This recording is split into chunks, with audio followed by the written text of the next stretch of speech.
Assalamualaikum warahmatullahi wabarakatuh. Perkenalkan, nama saya Niko Albarado dari Universitas 17 Agustus Surabaya, program studi Ilmu Hukum. Di sini saya akan menjabarkan perihal makna politeia dalam perspektif Aristoteles. Politeia berasal dari kata polis, negara atau kota, yang memiliki berbagai arti, dari hak warga negara sampai ke bentuk pemerintahannya. Politeia adalah kata Yunani kuno yang digunakan dalam pemikiran politik Yunani, terutama pada pemikiran Aristoteles. Konsep politeia dalam bahasa Yunani kuno juga dianggap sebagai suatu cara hidup. Jadi, politeia dapat dikatakan juga sebagai bagaimana cara kita hidup sebagai masyarakat. Aristoteles beranggapan bahwa bentuk pemerintahan yang baik yaitu pemerintahan yang sanggup memanusiakan manusia, sedangkan pemerintahan yang buruk yaitu semua penyimpangan dari hal yang benar. Dengan adanya pemerintahan yang baik dan yang buruk, maka Aristoteles membagi sistem pemerintahannya berdasarkan kriteria kuantitas, jumlah yang memegang kekuasaan, dan kualitas ditunjukkan untuk siapakah pelaksanaan pemerintahan itu. Berikut ini sebagian bentuk pemerintahan menurut Aristoteles. 1. Pemerintahan monarki. 2. Pemerintahan tirani. 3. Pemerintahan aristokrasi. 4. Pemerintahan oligarki. 5. Pemerintahan politeia. 6. Pemerintahan demokrasi. Aristoteles menyadari bahwa kekayaan sanggup mempengaruhi dan mengatur para penguasa. Namun, bagi Aristoteles, itu tidak berarti kekayaan dapat dijadikan alasan sebagai sumber kekuasaan. Aristoteles juga tidak setuju apabila pangkat menjadi sumber kekuasaan untuk mendapatkan pangkat atau kedudukan. Oleh karena itu, Aristoteles menganggap politeia, pemerintahan yang berkonstitusi, sebagai bentuk pemerintahan yang paling realistis dan praktis. Ia juga berpendapat, bagi setiap negara yang baik, hukumlah yang memiliki kedaulatan dan kewibawaan tertinggi.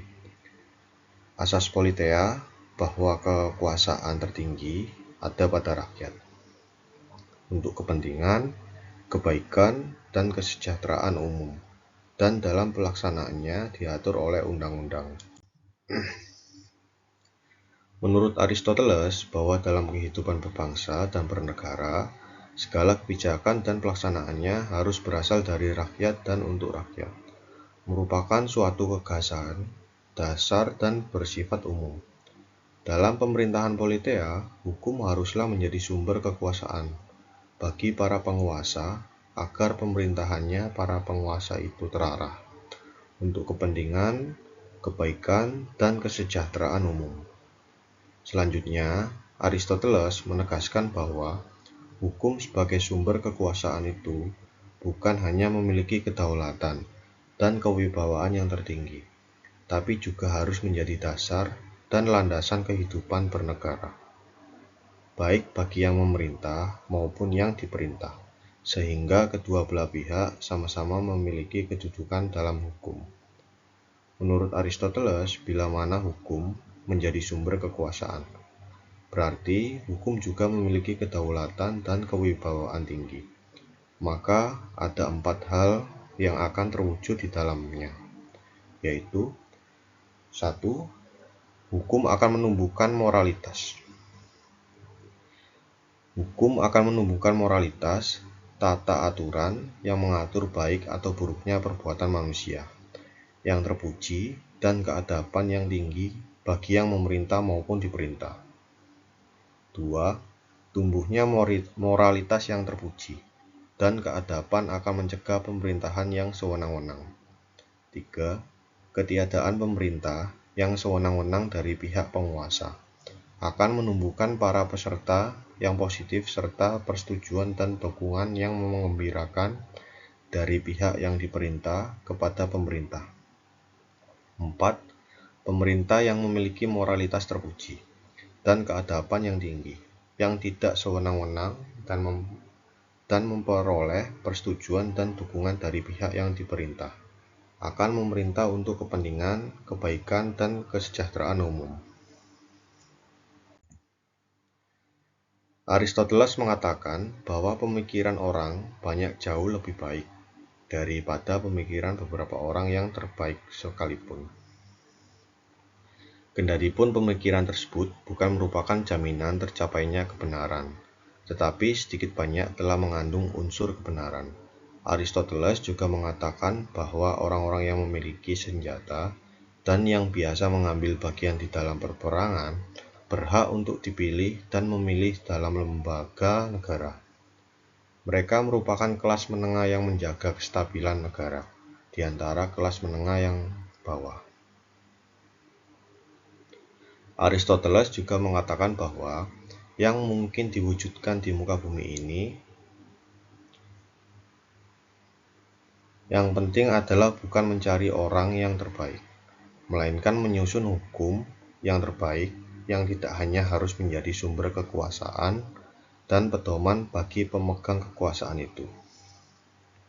Hukum yang merupakan sumber kekuasaan dan pedoman pemerintah itu harus memiliki kedaulatan dan kewibawaan tinggi. Dan karena itu, pentingnya hukum, maka hukum yang menjadi sumber kekuasaan dan pedoman pemerintah itu haruslah yang benar-benar baik. Bentuk pemerintahan negara yang terbaik bagi hukum menurut Aristoteles ialah politeia. Bentuk politeia yang baik ialah yang berasal di antara oligarki dan demokrasi. Oleh karena itu, Aristoteles mengatakan bahwa yang memegang kekuasaan jangan dari orang-orang kaya, yang seperti sistem hukum oligarki, dan juga jangan orang-orang miskin seperti dalam sistem pemerintahan demokrasi.